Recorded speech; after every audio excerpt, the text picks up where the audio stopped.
Hi folks, how's it going? I thought we'd do just a hangout talking about the recent viral sensation that is a very young, as far as I'm aware, 18-year-old prankster, and I'm going to use that term generously, in London called Mizzy, because this has caused quite the stir because of just how outside of the bounds of normalcy Mizzy's pranks are. And the more I looked into this person, the more I found myself, I suppose empathizing is probably the best way to put it. Empathizing with them. Not just because obviously there's a side of me that is vaguely trollish and enjoys poking at structures, but also because of the position that Mizzy appears to be in from his own words and from the videos he's put on the internet and from the life he seems to be displaying, right? And I thought it'd be worth going into in some depth because I think that, in fact, Mizzy is just the sickness that is manifesting. He is a symptom of it, but he isn't the cause of it. And clamping down on him, removing him from the internet, that's not going to fix anything, right? And as I understand it, YouTube have taken down his account, TikTok have taken down his account. He's probably being interrogated by the police, although that's going to go nowhere because it's happened before, as we'll get into. But none of these really solve any of the problems, right? This just means that actually the outlet that he had for this kind of behavior is going to be taken away. Okay, but that's not going to remove the impulses that he has. And I think it's worth examining these impulses because they tell us more about, frankly, what London is like than I think people dare to admit. But let's begin at the beginning, right? Pranks. What's a prank? Prank is when you make a joke at someone's expense that they didn't see coming. And it's a moment of humiliation, but everyone laughs it off because it's just in good fun. And these were huge all across Vine, all across YouTube for years, actually. I mean, this is a good example of what a prank is like, right? They're small scale, they're totally harmless, generally annoying, and you're not expecting it, so it's shocking. That's the key behind the prank. Let's watch this.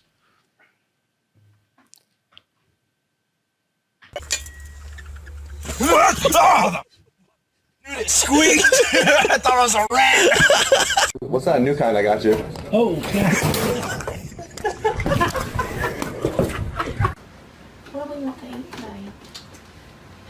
I'll give you 3 choices.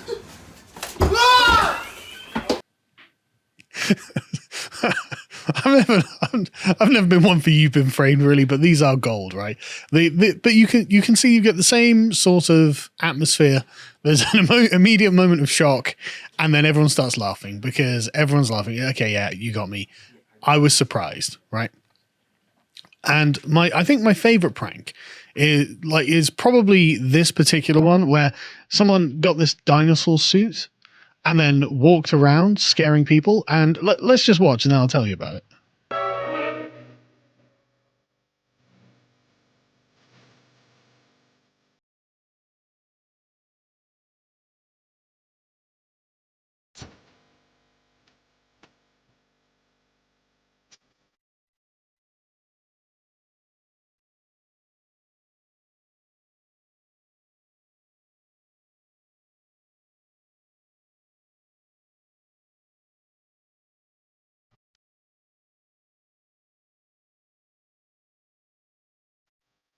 Bro lost his burger for that. Anyway, this is a really good setup, right? Because the person running prepares the unwitting marks to think, oh God, there's something happening, because we're very, very responsive to that sort of thing. And then the dinosaur head comes around the corner. You can't see the legs or the body on how it's being animated. And so you can tell it really gets people. There's a moment of immediate shock. They turn around and start running instinctively, and then they realize, hang on a second, dinosaurs aren't real. They died millions and millions of years ago. This has to be some sort of prank. And as you can see from the video, you can see their legs if you actually look. But in, a moment of surprise, you've just caught a glimpse of what appears to be a dinosaur. I can see, I totally empathize with these people running. I'd probably do the same thing.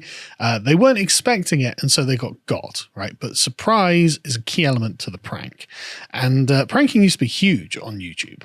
This isn't something I actually knew about, and I actually had to research this in preparation for this video. And I found a video on it by a YouTuber whose name I've forgotten now. Sunny V2, who does a really great breakdown of the rise and fall of pranking on YouTube. He's interviewing Joey Salads in this. There's a chap I met in Los Angeles a few years ago. He was a really nice guy. But the point of it all is it's harmless, right? It's meant to be harmless. And in fact, it ended up being so harmless, it ended up descending into fakery. People having to constantly pretend to get the shots that they're looking for. And eventually YouTube cracked down on it in the demonetization adpocalypse. And therefore pranking on YouTube essentially became a very small deal, which, rise and fall of genres on YouTube, folks. Very fascinating to me. But anyway, but that's what a prank is. So no one gets hurt. No one walks away scared. Everyone actually is entertained. Even the person who gets pranked has a laugh about it, usually. That's what a prank is. And then we come to Mizzy, or as his real name is, Mr. Bacari. Where's this? Does it have his first name on here? I can't remember what it is. Bacari Ogarro, right? Who lives from London. This chap, he's 18 years old, very, very young. And so he has been doing a series of what he calls prank videos. But actually these miss the underlying theme of what a prank is meant to be, which is not something ominous and sinister that doesn't have the mutual shared tone of entertainment between the person doing the prank and the person being pranked. Because you can do pranks between strangers, but even then, there has to be an understanding at the end of it that actually there was no danger at all. And that's not what we see with Mizzy. So if you watch the podcast today, you'll have seen the first video of him invading someone's home. So I won't play it, but this is just genuinely morally objectionable to almost everyone, but probably especially to the English, because of course we view a man's home as his castle, especially if your wife and children are in it, as this chap's were. And coming in and saying, oh, is this where the study group is? I mean, it's playing innocence, but there's a sinister undertone to that. What are you doing in this man's house? This isn't a prank. This is something else. Nobody thinks that this guy is looking for a study group. He doesn't present himself in any way like that. He looks as though he's a part of the sort of urban London youth. Then you've got the next one, which you will have seen, which is him stealing a dog from an old lady. I can see why that really annoyed people. Again, the British being a nation of animal lovers, really got a lot of people's backs up. And I do not in any way blame anyone. I mean, it got my back up when I first saw this. The home invasion thing really annoyed me. And then the dog thing just really compounded that. It was just, right, okay. And obviously you see a lot of the comments like, wow, I hope this guy gets an absolute lashing from someone. And there are videos of him where he's taken a beating after doing these things. So, you know, it has happened. But the next one was also annoying. Him just walking into a public library, picking up a book and beginning to rip the pages out of it and then just making a general nuisance of himself. I mean, this is at least closer to what a normal prank could be. And this at least seems a bit more innocent, but like it's still really insufferable and annoying to watch, right? But the thing is, these are the least of the problems, I think, with what he's been doing. And in fact, he's got far, far worse videos out there of him just going up to people on the streets and threatening them. Let's watch.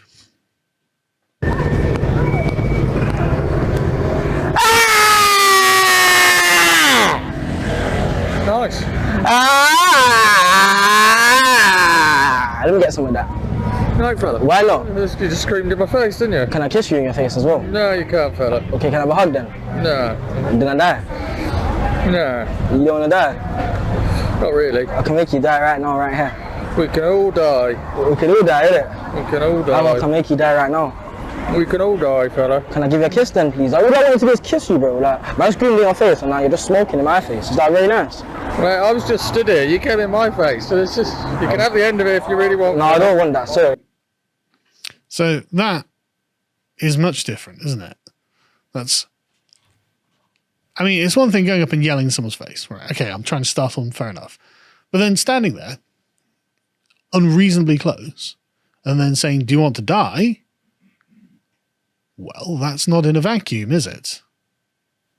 Here we have is a young black man dressed in the trappings of the inner city youth, a particular kind of urban culture, and he's trying to use what he perceives that the more reasonable sort of middle class types will see as a stereotype of a certain kind of behavior, and he's trying to make that person afraid.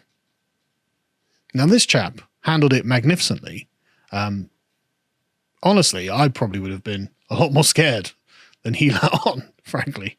And it gets worse. I mean, it's one thing if you're a man who's taller and stronger and bigger than him to not be so intimidated, but what if you're a woman traveling alone on the tube? It's probably not very nice, is it? Let's play this one.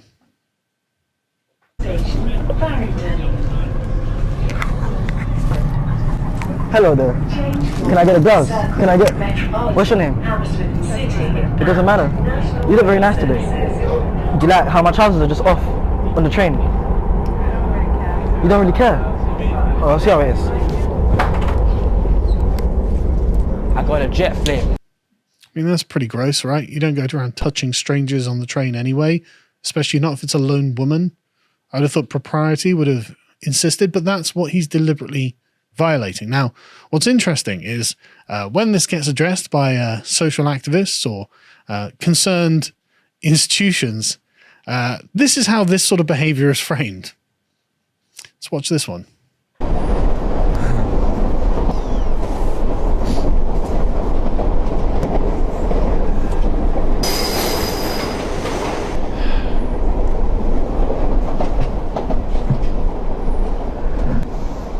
What? What? Nothing. I can stand here. Yes. I can stand here if I like.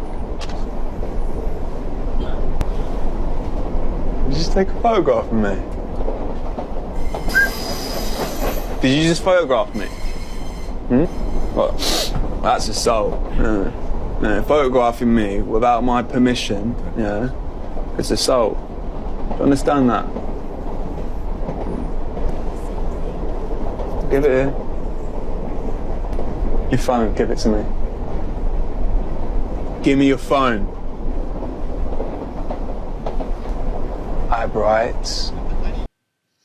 What I find interesting about that is that the white Englishman who is portraying the harasser on the train is mimicking the language of and the body language of the certain kind of inner city culture that doesn't have respect for anything or anyone around it. But he can't get away with that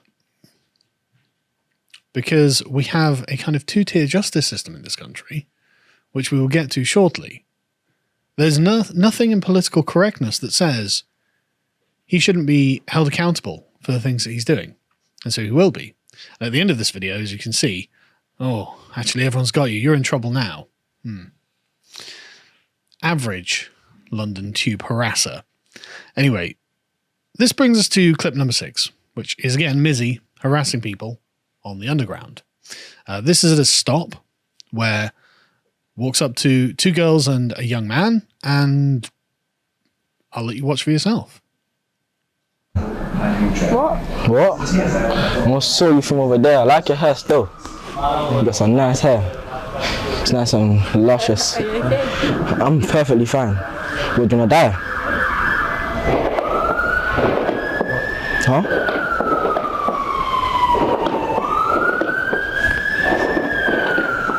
Why are you just smiling at me? Oh. I asked him a question, a serious question. Do you wanna die? No. Why? Is it why? Because Sure. you stop touching him. Why? Because, You wanna die? You sure? yeah. I saw you from over there. You're just looking like you wanted to die. When did we look at you? Well, you was looking at me this whole time. Do you wanna die? Nah, bro. Bro. Do you wanna die, bro? Bro, don't even answer that right now. This is serious, bro. You trying to answer the phone? Who's calling you? They can wait, bro. Do you wanna die, bro? Because I can take it out right now, bro. What's wrong? Huh? What's wrong? I can take it out right now. Do you want to die? Yes or no? Half speak. I'm talking to you, bro. You don't want to die? Swad me then. Swad. I lied to you, bro. I don't know why you're laughing as well, bro. Just I take it out right now. How's that funny? You can feel the palpable fear of those three kids. There's just this random guy, part of a specific demographic, in fact, walks up to them and starts saying, "Do you want to die?" Starts looming over them and touching them inappropriately. You'll see people commenting, well, he seems to be intimidating the women. No, he was intimidating the man there.